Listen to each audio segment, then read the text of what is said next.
ఇప్పుడు మామూలుగా మనం వచ్చి సందర్శించినాం అనుకోండి, ఒక తోటకు పోతాము, చూస్తాము, అరటిగెలలు చూస్తాము, రైతుతో మాట్లాడతాము, వస్తాము.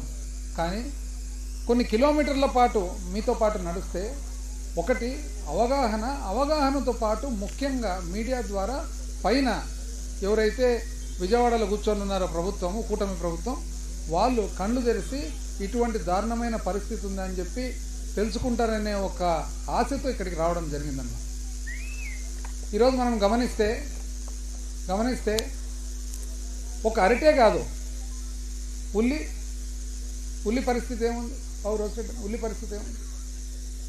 అదేవిధంగా వచ్చేటప్పుడు మొక్కజొన్న పరిస్థితి ఏముంది. ఇప్పుడే భరత్ రెడ్డి గారు చెప్పినట్లుగా కనీస మద్దతు ధర ఎంఎస్పి అంటే ఏమి, అది గిట్టుబాటు ధర కాదు. ఆ ధర ఇస్తే రైతుకి ఏదో పెద్ద లాభం వస్తుందని కాదు.